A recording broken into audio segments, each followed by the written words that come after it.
Tony Yoka vs Yoann Duhaupas, on doit en parler. Hier soir a eu lieu à l'URNA de Nanterre le combat tant attendu entre les deux poids lourds français, Tony Yoka et Yoann Duhaupas. Avant ce combat, Yoka n'avait plus combattu depuis fin septembre 2019. À l'époque, il avait battu Michael Wallisch dès la 3e reprise par KO technique. Face à lui, Yoann Duhaupas, 39 ans, qui était jusqu'à hier soir le français le mieux classé et considéré par beaucoup comme la plus grosse menace pour le champion olympique de Rio. Yoka, pour son 8e combat professionnel, se devait de faire forte impression. En effet, dû notamment à une suspension de 1 an qui lui a été infligée pour 3 contrôles antidopage inopinés manqués, ainsi que la crise du Covid, il n'a finalement que peu combattu. Et le moins qu'on puisse dire, c'est qu'il s'en est donné les moyens.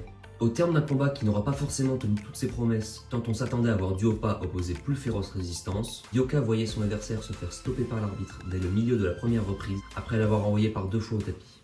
Dès le premier coup, Yoka a cherché à faire mal au natif d'Abbeville. Il a frappé fort, tout en cherchant à bien cadrer son adversaire avec son bras avant. Ses combinaisons de coups ont tout le temps été efficaces et lui ont permis de trouver le coup dur.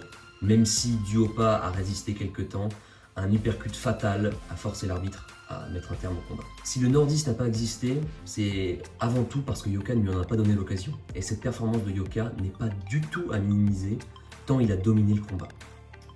Mais alors quelle suite pour le français? D'abord, sûrement, un affrontement face à Tronchet pour définitivement asseoir sa domination sur la boxe poids lourd française. Puis rapidement, selon moi, il devra enchaîner par des combats plus prestigieux contre de réels challengers de sa catégorie.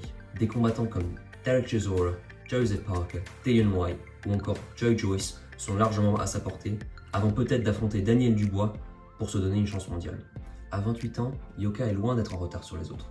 En atteste sa 19e place au classement BoxRec, ainsi que sa 11e place au classement IBF. En effet, les poids lourds n'atteignent la maturité généralement qu'après avoir passé la trentaine. Néanmoins, s'il veut se rapprocher d'une ceinture mondiale et d'un titre de champion du monde dans les 2-3 années qui arrivent, Yoka n'a plus de temps à perdre.